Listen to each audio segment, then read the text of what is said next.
Hello दोस्तों, नमस्ते। हमारे यूट्यूब चैनल पर आप सभी का स्वागत है। मैं शीला शर्मा अपने यूट्यूब चैनल पर आप सभी का स्वागत करती हूँ। आइए आप सभी को आज एक मज़ेदार उठान गीत सुनाऊंगी दोस्तों। आप लोग उससे फुल आवाज़ करके दोस्तों सुनना। आप सबको जैसा लगे कमेंट के माध्यम से बताना और ज़्यादा से ज़्यादा लोगों के पास शेयर करना।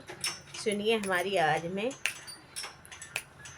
और इस गीत के भाव को समझना दोस्तों। लऊ कुश जन्मे कुटीवा में बड़ा निक लागे जंगलवा में। लऊ कुश जन्मे कुटीवा में बड़ा निक लागे जंगलवा में, बड़ा निक लागे जंगलवा में। लऊ कुश जन्मे कुटीवा में बड़ा निक लागे जंगलवा में।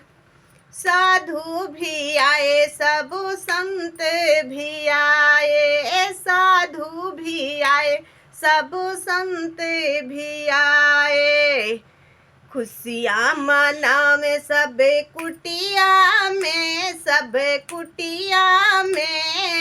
बड़ा निक लागे जंगलवा में। खुशियाँ मनावे सब कुटिया में बड़ा निक लागे जंगलवा में, बड़ा निक लागे जंगलवा में। लऊ कुश जन्मे कुटिया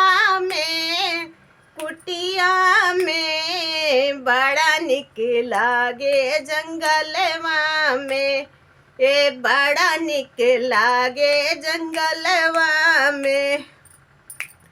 ए मुनि भी आए सब महात्मा भी आए, मुनि भी आए सब महात्मा भी आए। भेद विचार कुटिया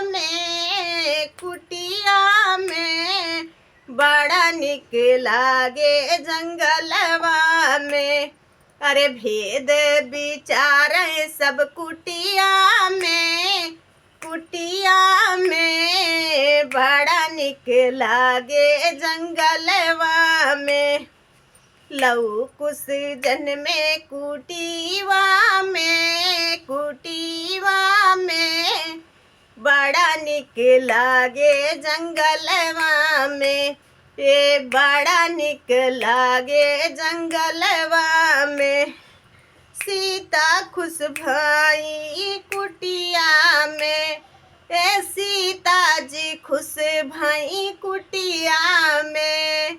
ए कुटिया में बड़ा निक लागे जंगलवा में, बड़ा निक लागे जंगलवा में। लऊ कुश जन्मे कुटीवा में